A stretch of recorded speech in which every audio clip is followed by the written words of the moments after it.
Out Alive PM stands for prison ministry. And that's your My name is Tom Carmody, alias the Duke of Prunes, because we believe that manuscript, archaeology, prophecy, and the big dog, statistical probability proves without a doubt that Jesus Christ was who he said he was, is who he said he was, and that the Bible is the inerrant Word of God, or microscope to telescope. Christian books, memoirs, prison ministries, Hollywood ministry, website, Saga of the Left Behind, video series. Without Christ, we're all prisoners. Only with Christ do we get out alive.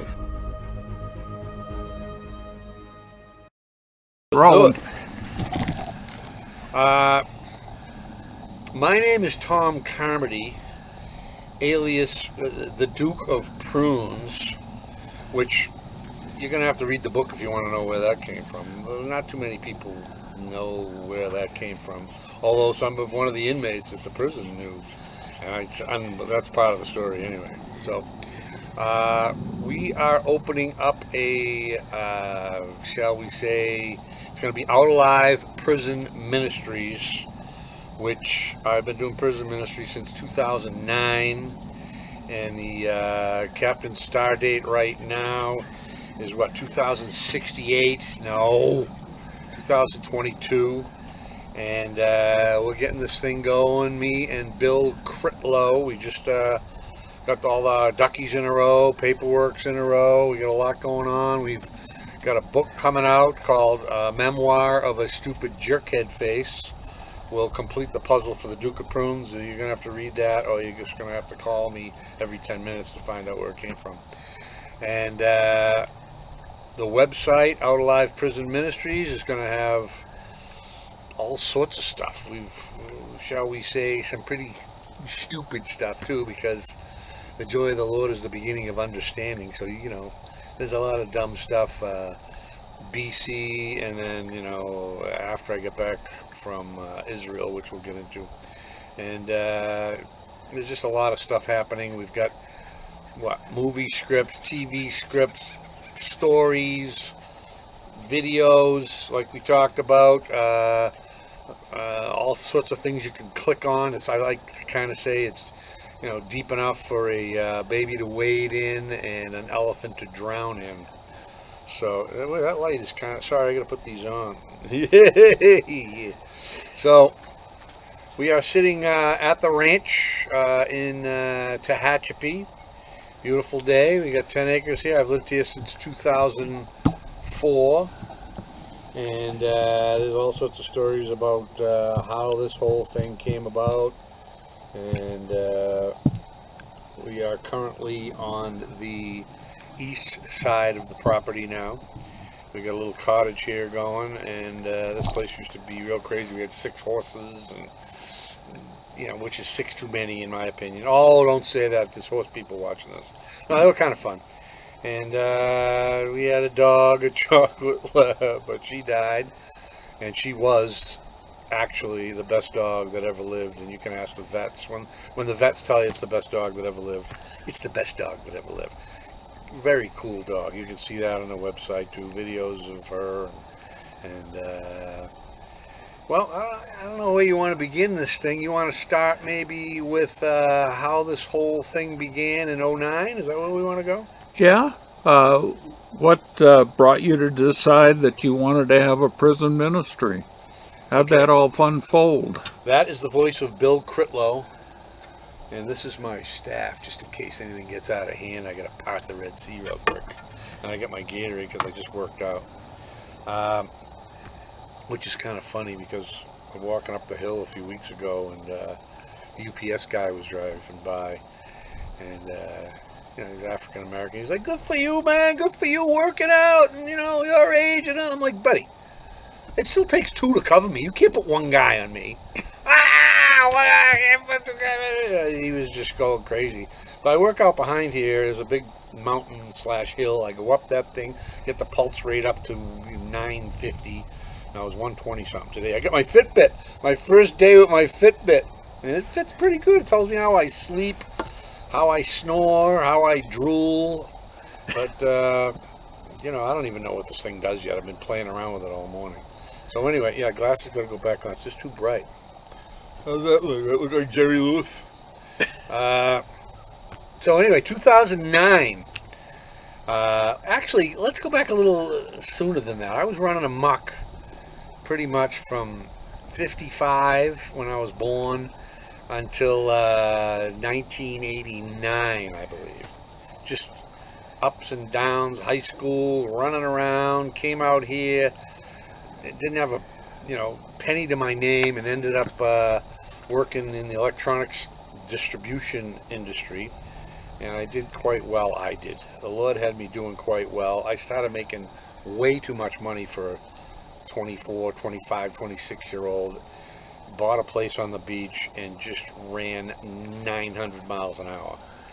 And, I had boats and Corvettes and, you name it. We got a 71 Torino. That's all on the website. I call it dwellings. That's all on the website, too. Some of the stuff that I had or acquired.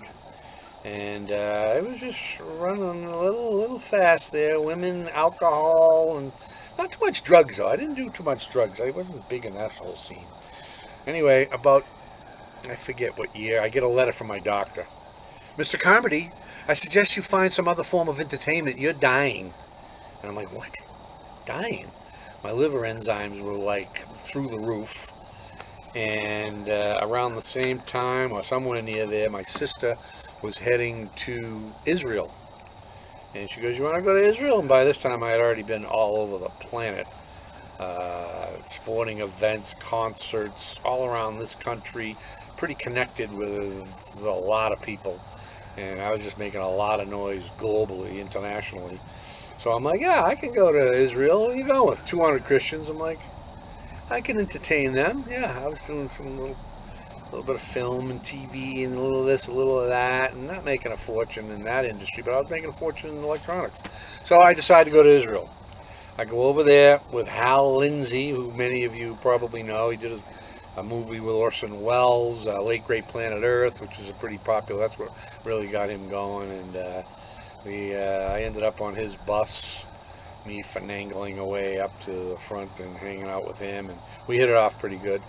Well, lo and behold, I start looking at the evidence, the manuscripts, the archaeology, the prophecy, the statistical probability, the scriptures being written outside our time domain as an integrated message system. I know that's a mouthful, but that's kind of the stuff that I was sold on. And I ended up getting baptized in the Jordan River over there. Came back, started going to Hal's church, hanging around with some different kinds of people than the clientele that I was hanging around with, which is more from the church. We did an Easter play. We had softball team, basketball. A lot of them are still my friends. Even the idiots that I hung around with before that, I'm still hanging around with. So, as you will see, there's some names and things in the book as we go through. So anyway, yeah, I ended up marrying my college sweetheart after 14 years. I shouldn't spoil the book. And we end up getting off the beach and go to Westlake Village and started breeding at around 40. Don't say it that way. Had a son at around 40, and things went well in Westlake, but it just got too crowded. And then we had a horse in Malibu. We ended up moving up here and got 10 acres, and this has been a great spot. And I had a dose of the ghost pretty much from '88 till now, and till now. And in 2009, a guy named Roger Van Oberman. Some of you people might know him. He's written some books. And he comes in and he was part of the ministry for the prison, Gideon's. And he goes, I need some help at the prison. Anybody want to go? And I'm like, I had already been like a PE teacher for bad kids in Boston, Boston English, the oldest high school in the country. And I had worked at a prison in western Massachusetts over there, kind of a non-secure prison. Anyway, I got on there and we started hitting it off. He's speaking, he's from Iowa and he's funny. I'm a moron from Boston and I'm kind of funny. So we started hitting these people in '09. And as time went on, he had to move for health reasons down to Thousand Oaks, and I ended up taking over the ministry. And It's been I do Sunday services from pretty much 10 to 12 every week now, and I do some pretty stupid stuff. I announce myself coming in. Tom Brady will be speaking at the Methodist-Episcopalian service today, and he's on the mound pitching. I say all this dumb stuff, and it goes all over the yard. 1,500 guys hear it, and I do the services over there, and it's kind of fun. It gets a little interesting, gets a little edgy sometimes, and that kind of brings us to current date here. We have all these things with the Out Alive prison ministry, and we're going to move forward. Thy will be done. We just want to get out of the Lord's way and see what happens here. The website will be open when the book comes out, which could be in the next few weeks, hopefully, and as we dot our I's and cross our T's, and let's see what happens. Questions? One of the stories that I was just thinking about, and I kind of enjoy, is your trip to Russia as a thespian and part of a group that was going to entertain over there. And I wonder if you'd like to, well, I'd like to hear you tell it. That was 89, 90, somewhere right in there. Yeah. They had we had two acting groups. It was still the Soviet Union at the time, and they shipped over some actors here, and we took care of them. We picked them up at the airport. I had probably the stupidest actor in the whole group. I don't know how many there were, probably 20 or 30 actors, and his name was Artur Vaca. And you can Google him. He's still an actor in the Soviet Union. He does international films. And him and I just hit it off big time. He was with his wife, Irina Svetkova. Say that 3 times real fast. So Artur Vaca and Irina Svetkova. So we pick him up at the airport. I take him back to the beach house, bachelor beach house, which... don't forget this is a few months after Israel. I'm still kind of not exactly walking the straight path, but getting a little dose here and there. And I think they stayed for a couple weeks. They're on the website. There's a couple scenes. I think he does a Chekhov comedy scene, and he's really funny. He's like 6'3", and just a total moron. Like the guy I brushed my teeth with, that guy. And we played around for a couple weeks, and we shipped them home. Oh, you know what's funny? On the way home from the airport, not really funny though, we pull into Alpha Beta at the time, the grocery store, and we walk in, and they're walking behind me, and there's Artur and Irina, and I look back, and Irina is just bawling her eyes out, like crying profusely. Is that a good word? And I go, Artur, what's the matter? And he's like, Tom, too much. And they had bread lines. Soviet Union was having a tough time in Leningrad at the time. This is before it turns to St. Petersburg. Don't forget, this is the USSR. And she was bawling because she saw these aisles and aisles of food, and she looked around the place and was just crying. So, we comforted her and took her around. We filled up the shopping cart, and, it was just an interesting way to meet somebody from the Soviet Union the first 45 minutes of meeting them. So we get back to the townhouse, and we played around for a couple weeks doing stupid, and there were press all over the place. LA people, LA Times, I don't even know. There was a bunch of newspapers. You had international press, you had AP. It was just crazy. And you can look online probably and see that actors exchange around then. And you can see the scene, like I said. He did it, I think, in Pacific Palisades. It's a pretty good scene. So anyway, we ship them back. Now it's our turn to go back. Herb Mitchell is kind of running the show. He's got a company called A Company of Characters, which is out of Hollywood. And there were probably, 20 of us, 25 of us. We were with Sheldon Harnick and his wife, who wrote Fiddler on the Roof. They came along with us. I was playing the Russian constable, the guy who kicks everybody out of town. Herb was Tevye, and my sister came. There's some really good video, probably going to be on the book, in the book, and on the website. So, pretty good stuff to watch. We get over there, and don't forget, I'm still a little bit nuts. Herb's son Gerard and I were kind of hitting it off, and there's some crazy stories of running around the Soviet Union. We performed, I think, 5 or 7 shows, and of course they had press from all over the world watching that. And yeah, you gotta go in the book and see some of the dumb, like, insane stuff. My sister was telling my son and my nephew a little about us at the time, and they were saying, well, what was Uncle and my dad like in the 80s? And my sister kind of put it up in the way it probably should. You've seen the movie Animal House? It's Animal House on steroids. And I thought of that, and I'm like thinking of Bellucci, some of the rude stuff that he did. And I think we were a little worse than those guys. I mean, don't forget, there was 40 of us from the same hometown, Danvers, Massachusetts at the time. We had a couple Shrewsbury guys fitting in and out, but basically Massachusetts guys. We had our own softball team. We were playing for Red Onion, which was the #1 bar on the country. Playboy's ranked #1 bar, party bar in the country. And we had Tuesday nights. They gave us uniforms. We basically lost our minds. Softball, basketball, just running a complete madness. And some of the stories that are in the book on the website, and Bill's thinking of doing Memoir of a Stupid Jerkhead Phase 2, I guess TOO, because there's just a whole bunch of stories. Right now there's 60 some odd stories, and I think there's only 29 in the book.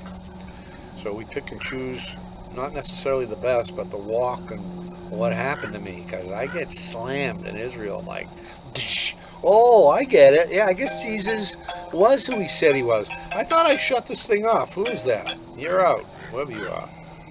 I shut it off before the first take. Then I turn it back on like a dope. So yeah, Israel changed. Ran around over there, came back. We do the Actors Exchange in Russia. We do the southern Russia, Soviet Georgia, which did not have food problems and did not have cognac or brandy problems. We ran amok down there too, and there's all sorts of stuff. They stole a bus, and, I mean, completely insanity down there too. And we limped home, got home after, I think the president quit, and Shevardnadze was taken over or something. All the lights in the town went out. Interesting read if you're interested in that sort of thing. We got home safe and sound. A little bumpy here and there, but things we did, like, you might be interested in. So, and I even have a nuclear Soviet flag behind me in the office. I have a bunch of Soviet stuff, memorabilia, clothing, hats.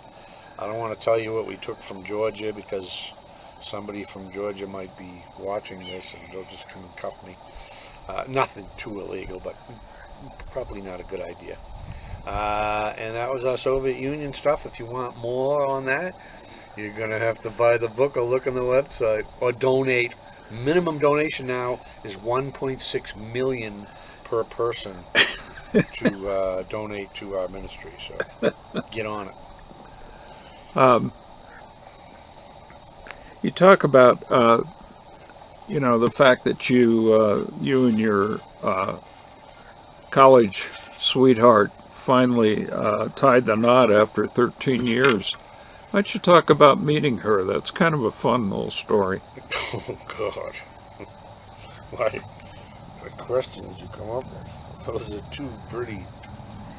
Well, there's a lot of good questions you could probably ask, because you wrote the book. I told you the stories. This is pretty good stuff.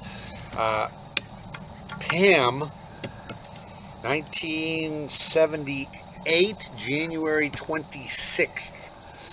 That was the day everybody in Boston ran in their houses and locked their doors, because that's the day I met her, and it was completely out of control. Fred Casey, who you're probably going to see in the book and pictures of, you know, and who was the other guy? Mark. I don't know Mark's last name, but he worked at the liquor store. So we got a break at Copley Liquors. We used to go in there, you know, once every 6 months. Or was it 6 minutes? And it was a late night. We were down on Essex Street? Somewhere. Oh, no, we're at the Essex Hotel or something. On Mass Ave. A lot of you people from Boston probably know. If it's still there, I haven't looked that up in a while. And we came strolling down, and Fred goes, "Oh, I got this girlfriend, Chris, who lives on Com Ave. Let's get down there and see her. She got any roommates?" Always the question. And yeah, they were going to college down there, and we knock on the door, which there's pictures and video on the website, but you need to donate $2.6 million to see those. And I knock on the door, and this girl in jet black hair, high cheekbones, dark like you read about, Italian, tough, red muscle fiber, gorgeous, packed woman answers the door. Girl at the time, she was 19, still a teenager. And the door opens, and I'm like, front, what, forward flip? I guess, or dive roll was how we wrote it in the book. I look, and Fred's looking for a roommate. I see this little doll. Mark's right here. I'm like, I don't even know what I said. Dude, who the heck is this? I dived down. It was like 2 or 3 steps. I could see I could land somewhere. Back then, 6 feet, 185, in pretty good shape. Did a little dive roll and ended up in the chair on the other side. There's a couch on this side. And she's like looking, I'm in the chair. Mark and Fred come in. We meet the roommate, Chris. They're sitting around. And Pam is wearing like ripped jeans.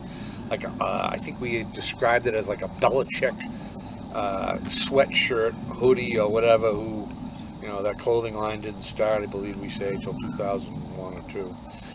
And that's how the night began. And Mark, move your feet, lose your seat. Mark was sitting next to her, trying to, you know, pull some shenanigans. Fred was off playing kissy face with Chris. He went to the bathroom. Big mistake. Dove onto the couch. The line that night was, "Who are you?" Little did I realize, like a month later, I think "Who are you" was written. So they were probably writing it at the time. The Who. I don't know. But it did come out like a month or so later. So I start with this "Who are you" line. Who are you? Who are you? Talking, doing dumb, doing stupid, whatever. And that's where it all began. I ended up going home to Alston Street in Alston. The Pig Pen, we had 4 rooms there, college roommates. Another disaster over there. And I ended up calling her on the phone at like 4 or 5 in the morning and passing out on the kitchen table. And so begins the relationship of Duke and Date. That's what Bruce G. Blackburn called us. He's like, he'd be like, "Hi, Date. Hi, Duke." So Duke and Date started right there, and now 79 years later, we're still together. So it's pretty entailed. There's a heck of a ride. You're going to have to read the book. You're going to have to go to the website if you want more of this stuff. So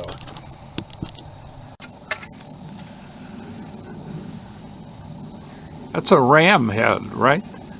Or is that I was kind of a ram fan. Of course, I bleed New England, but this is a ram head. I take this up the hill. I pretty much part the sea every time I go up there, and if a bear, a mountain lion, and we do have them, comes near me, it's because, you know, I studied martial arts since 1946. I've been doing it, and I can really hit you hard. Actually, I did do some martial arts. Yeah, those things can smell Bruce Lee from a mile off. I'm thinking about the ministry. Maybe you'd like to tell us a little bit about that. One of the stories is where the old Duke of Prunes comes from, and maybe you want to open that up to people just so they get a feel. In college, Mike Kalish, I hope he doesn't mind me saying his name.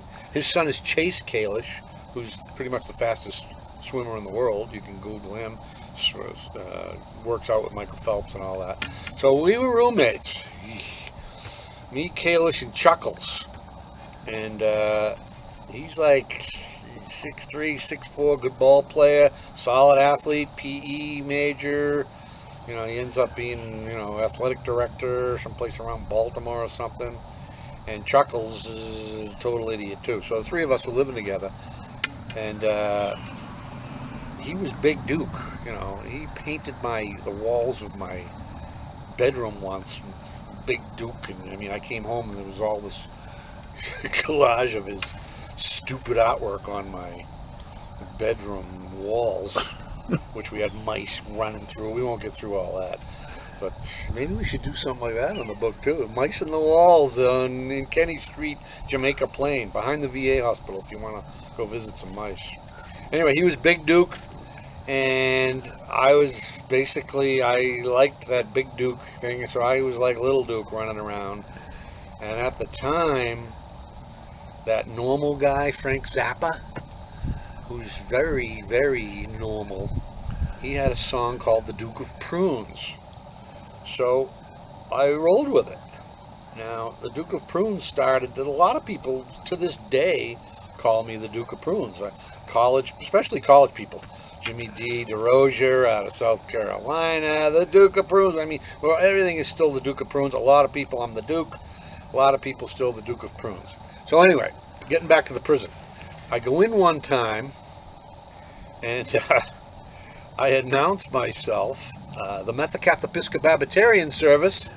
Come on out to the chapel right now. The Duke of Prunes will be speaking. And, you know, the guards look at me. They're like, what is wrong with you? Every week it's something stupid. One stupider than the next the following week. And I say some pretty dumb stuff. Anyway, I get out to the chapel, and it seats 150, whatever. I get anywhere from 40 or 50 to 120 per week, 10 to 12, like we talked about before. And I'm up on the pulpit, and I usually do announcements, and we pray before I begin. You know, Lord, keep me out of the way. Matthew 10:20, let the Holy Spirit, you know, indwell the words that come out of my mouth. Proverbs 18:2, let there be no delight in my opinion. I just don't want to be in the way. So I don't prepare way too much. I kind of get my notes a little bit, and I kind of go in different directions. So I'm up in the pulpit, and this big guy, Ed, you know, he's like 6'5", big, massive arms. He's sitting up front, and he's looking at me, and he's going, the Duke of Prunes, huh? And I go, yeah, and there ain't no way you know who the Duke of Prunes is. And he goes, how about Frank Zappa? I go, come, nobody knows that. Nobody could possibly know that. How in your right mind would you know that? My brother played in the band. So this guy's brother played in the band. I was caught. Duke of Prunes was caught. And it's an interesting story in the book, which you're going to have to read because it only, you know, it only charges you $3.7 million to read the book and the website. About 3/4 of the way through the service, through through the Holy Spirit's rap that day, he looks up at me, and there was a lot of guys in there, and he goes, you better get ready. I go, get ready for what?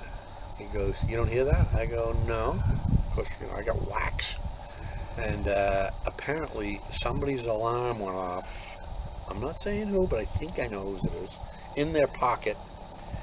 And these guys come bursting through the door, the guards. Everybody on the floor. And I'm like, you know, this is all in a matter of like 10 seconds. Are you ready for this? And I'm like, ready for what? Bang, bang, bang, bang. They come bursting through the door. Everybody in the chapel hits the floor. I'm hitting the floor up at the pulpit. And they're like, no, not you, Duke. You okay? I'm like, yeah, I'm okay. What's going on? Somebody's alarm went off. I think the first time I had to hit, well, a couple times I had to hit the ground. Something was going on outside, fights, whatever. But this is the first time in the chapel I had to hit the floor. And we found out later somebody's alarm went off. We had to shut it down. I had to get out of there. There's like, I think we counted 5 checkpoints going in and out of there. I had to get keys, and you know, I got to check in with this guy. Then you got the guys in the tower and the barbed wire, and you check in at the gate at the front, and it's pretty interesting. It's a maximum security prison. I've been to some of the other, all the yards pretty much. You know, it can get pretty crazy. You have to wear a vest in a couple of the yards. You know, there's some guys that are pretty interesting, let's just say that. And we bring in the dollar bills. If you want to see the dollar bills, it'll cost you 20 cents to go on the website to, I don't know, go on the website and look at the dollar bills. They're pretty good. But we have made 22,000 of them now, and they're all over the place. In fact, I just got an email, I forgot to tell you, Bill, this morning from a place in Wisconsin. Really? Who wants to order more. And I think Wisconsin, Kansas, I don't know, they're scattering all over the place now. And they're pretty cool dollar bills. It's kind of like, you know, I like tracts, you know, Jesus died for your sin and all that stuff. That's all very nice. This is more evidence in your face, like wham. You know, why Jesus Christ? What are the manuscripts? What's the archaeology say? What are the odds of anybody else being God? God sent his son, Jesus Christ, here. It's a fact. And the guys who wrote it down were eyewitnesses. These gospels aren't just hearsay. And the evidence, evidential apologetics, which is kind of a cool way to say it, of him coming here and writing a sophisticated message in a book outside our time domain is pretty dead on. Speaking of dead on, he rose, and they know he rose. I don't know if you've seen the movie Risen, pretty good. Samsung did a pretty good thing on after the resurrection. I think they spent $22 million on it. So you're starting to see more Christian films, I believe, coming. More faith-based films. They're starting to put a little more extra dough in it. That's kind of what Billy and I are trying to do, you know.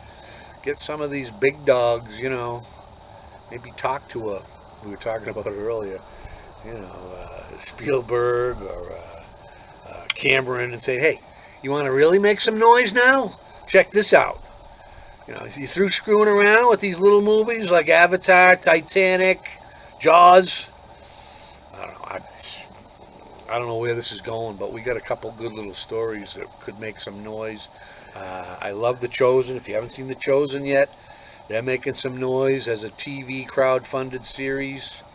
Things are happening, and we've got Bill's been doing some blogs on The Creative Christian, if you want to look that up.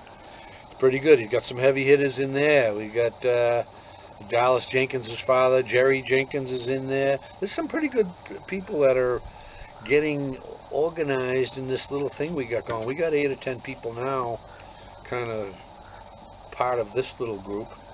And Bill's doing the filming and doing a lot of things on the website. The book, we've had 5 different writers. Like I told you, Roger Van Omerman was the first one. I was writing stuff, he was editing and adapting it kind of to the way, like, what did we say, Carol Burnett's book, where she has some pretty short stories of dumb stuff. And I got a lot of dumb stuff, as you're probably going to realize. I've always said stupid sells, especially in electronics. I mean, I had huge customers. Siemens, Apple, Honeywell, I mean, the list goes on and on and on, and these were huge customers, and I just acted stupid and made business. I don't know. Well, it was just kind of weird how everything fell together there. So there's the scoop there on the ministry.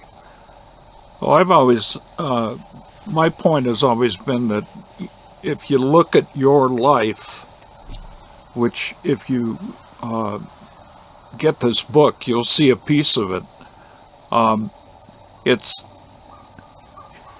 It's wild. I mean, it's literally just an amorphous mess, and yet God is able to do something with it. Not only able to do something with it, but to do something dramatic and very pointed. And for me, it always was just an example that even he could use me. And that's what I really enjoy about this book. One of the major things we say in the prison is 2 Corinthians 5:17. I'll say, if you ain't changing, they'll go, we ain't going. If you ain't changing, we ain't going. And the guys in the back are kind of like, I'm not going where? I mean, change. Visible change, heart change.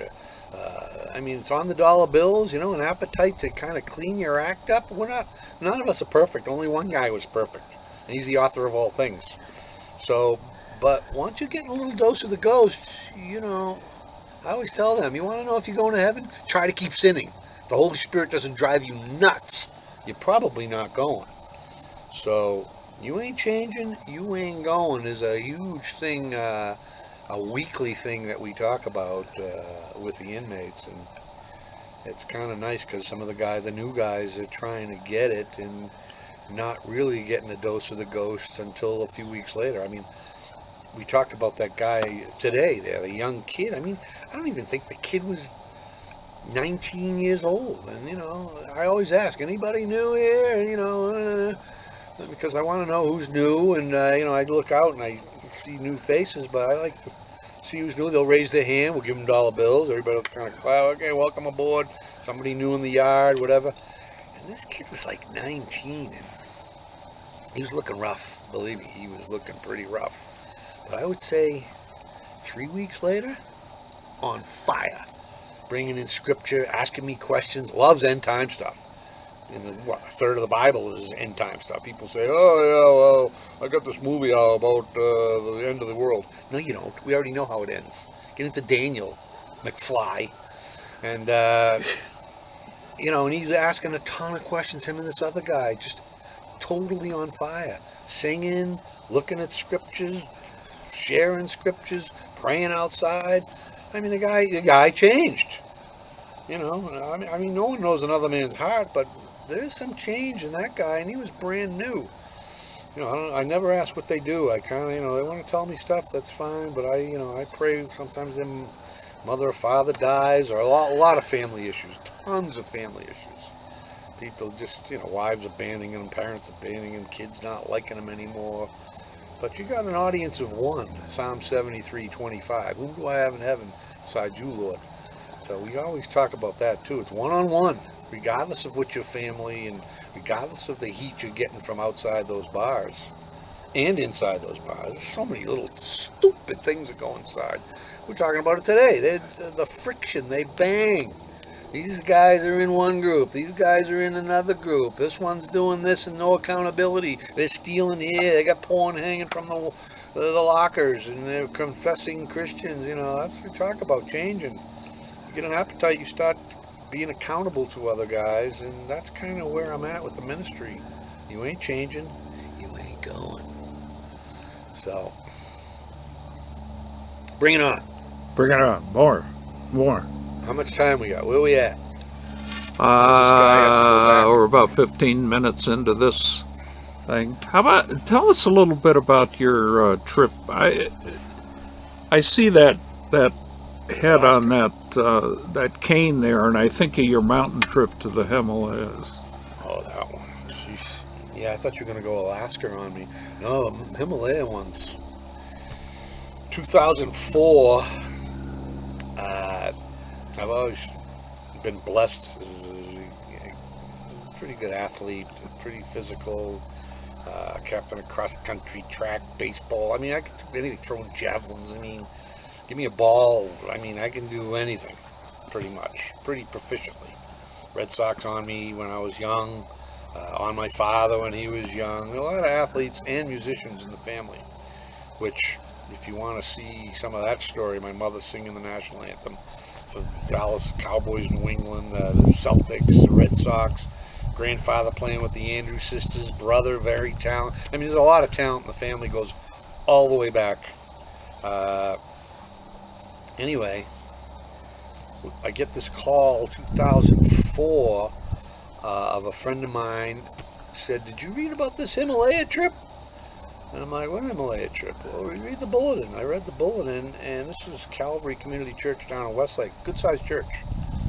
I did a lot of the videos, stage work down there. I was doing stupid down there too. Only after I was with Christ. So they want 12 guys to go up in the Himalayas to witness to the Tibetans.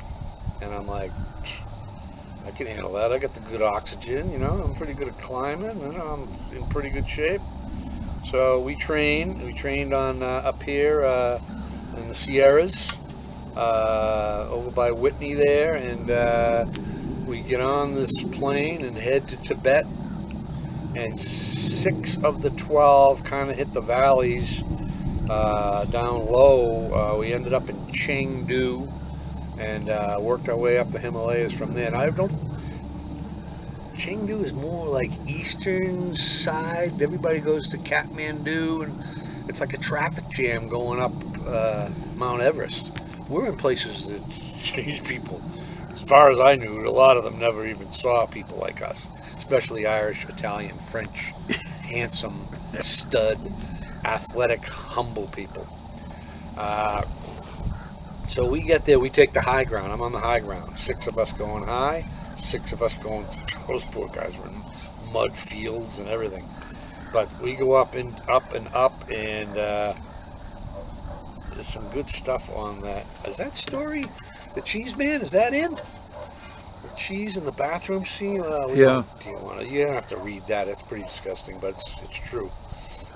We end up getting up as high as 17.5.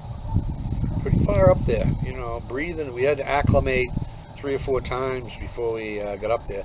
We camped, I believe it was at 14, and which is an interesting story. The squalls coming in and all that. But anyway, we get up to this lunch point. We wanted to have a little lunch on this place, this ledge, kind of looking. I think the mountain was 23.5. Pretty good size, white rock. Big Himalayan mountain. Way up there. And we're up on this ledge kind of hanging out and having a little lunch, eating yak and spam and whatever we had in our bags. Don't forget, we're in the middle of stinking nowhere, Tibet. And we have 6 of us, and I believe 2 guides. One of his name was Seeger. And we got pictures of him. I think he'll be in the book. He's on the website. So I called him Bob. Go figure. Bob Seeger. Why are you calling you Bob? Bob Seeger. Anyway, we're up on this ledge having a little lunch, and we look down on the other side. We climbed up on one side, and we look down. There's this village way down in there. And we're like, we got wind-up gospels, solar gospels, all in the Tibetan language, 70 pounds a piece. And we're up on this ledge, and we need to get down and get the word to this little village in the middle of nowhere, Tibet. And this guy comes out of nowhere, probably in his 30s maybe, and he's got like a flimsy little shirt on, and he comes up, and we're looking at him, and he's climbing up, sometimes the hand over thing, and he's hiking, trekking up towards us. He gets up in the camp where we're having lunch, and these guys are exchanging words in Tibetan, and I look at his feet, and he's got penny loafers on, like leather penny loafers on. This guy's climbing in the middle of nowhere. We're all loaded up, of course, and it was nice out. It was like, 65, 70 degrees, but we had the gear in case something happened. And we load them up. Those guys exchange, blah blah blah blah blah, blah all Tibetan, and we load him up with all sorts of the wind-up stuff, the solar stuff, and he has like a couple big bags and everything, and he ends up going back down the hill. And I'm looking at him going, and I look to the west, and this squall comes in and absolutely crushes us. It was like a blizzard, and we're like hanging on to each other. The guides are like, hold on, wind blown, snow. It was insane. And it was a little scary there for a little bit, you get a little edgy, let's put it that way. And just like this, bang, the squall was gone. And it was back to like 65, 70 degrees. Unbelievable.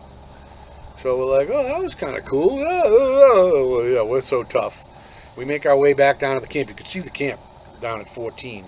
And we made our way down there. On the way, I found this little puddle to jump in. It was a running stream. It was like a 10-foot puddle, and I jumped in. It was so stinking cold, mountain stuff. Anyway, I started thinking about who this guy was. I don't think he was real. To this day, I don't think he was real. And some of the people we were with don't think he was real. Hebrews 13 talks about don't forget to entertain, strangers. It might be angels. And this guy come in out of nowhere, and we didn't have to go down the hill and bring those gospels down there. And I was thinking, it's happened to me a couple times. It's in the book where the people that I've met I don't believe are real. Sounds a little spooky, but it's scriptural. I didn't write it. I don't write scripture. We know who did. So anyway, that guy he kind of saved us, and that's kind of one of the big highlights of the Himalaya trip. But there's some pretty crazy stuff that happened there too. Okay, go ahead. What's the question again? Why don't you tell us a little bit about the book? Oh, the book. Oh, the name of the book. Yeah, the name of the book is Memoir of a Stupid Jerkhead Face. Now, you're going to have everything loaded in there. You'll have website information. You can have some fun. If you like stupid, you're going to like the book. Most people like stupid. The name actually comes after we had a bunch of stories going. I forget how many, but my son, Shane, that's right, Shane, you're getting dragged into this thing too, who's another piece of work, go figure, falling far from the tree. And he came up with the name, why don't you call it Memoir of a Stupid Jerkhead Face? And I'm like, yeah, that kind of sounds long, but I think it kind of tells you what the book is about, because I am a stupid jerkhead face. And a lot of these stories are about a stupid jerkhead face, and about the transformation of a stupid jerkhead face, and how I'm still a stupid jerkhead face, obviously. And part of the ministry is stupid jerkhead face, but it's serious. It ain't stupid. We are eternal. You can't get out of that. I'm not in charge of microscope to telescope. I'm not in charge of cell division or wallets. He's got everything. The author of all things has got everything going on. And if there's billions of planets and billions of people out there, it's what happened here 2,000 years ago on how they get to heaven. I didn't write that. He did. So the scriptures from Genesis to Rev, if you're not in there, you can audible it now. You can get it in any language you want now. There's study guides. Do a study on Daniel and on end time stuff. I mean, there's plenty of good, apologists out there. All sorts of good guys. Just Google it. Find somebody you like. I like guys with a little humor. Some people like people more technical. But when I'm driving, I'm in Auto University now, Cheap Trick is a little on the outside now. Supertramp, The Who. I mean, all these bands that I love for years, I still play them. But I love getting a little dose of the ghost while I'm driving. Auto University. So anyway, yeah, the ministry is, I don't know where this is going. If 5 people are going to read this book or 5 million, well, I have no idea. I'd like to get these books and drop them over countries with a C-130 from 10,000 feet. Dollar bills flying everywhere. I mean, we actually talked about that at the prison. I go, wouldn't that be kind of cool if we could take a C-130 with, 20 million of those prison dollar bills and just drop them over North Korea or Iran, or just to name a couple. I mean, who knows? Drop them all over the place. Who's got the dough for that? Somebody out there's got some cash. Come on, call me. Let's go. Let's make some noise before this thing winds down. These toys are getting bigger and bigger. Too many weapons out there. And it's not MAD anymore. Mutually assured destruction, which was 2 nukes, 2 nuclear countries. Now you got, I think, 11. So, big toys. No one knows the day of the hour, but recognize the season. This thing is getting a little edgy out there, so climb aboard the OAX, the Out Alive Express. That's kind of like my license plate. it does say Out Alive. Now you know my license plate. So, yeah, you want to climb aboard, go to outalivepm.com. You'll have plenty of info on there. Or buy the book, Memoir of a Stupid Jerkhead Face. There should be 2 or 3 of those coming. Billy Boy's putting some pictures and things to click on. If you don't believe I did this, boom. Yeah, watch this. So you can just click on it. And there's some pretty crazy stuff. A lot of big celebrities. And I don't have one autograph. They didn't ask me for mine. I wasn't asking them for theirs. But they did see stupid. Anyway, and of course the Billy's website, The Creative Christian, is a good one to go to. Got to put a plug in for you. Which we appreciate. And thank you all for stopping by. I'd like to thank on behalf of the group and ourselves, and I hope we pass the audition. How's the gray look? Pretty good?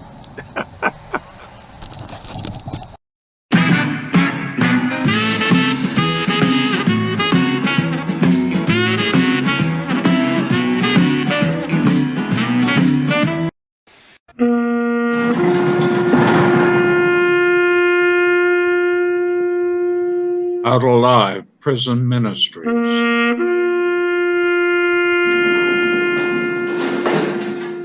Dear prisoner, choose freedom.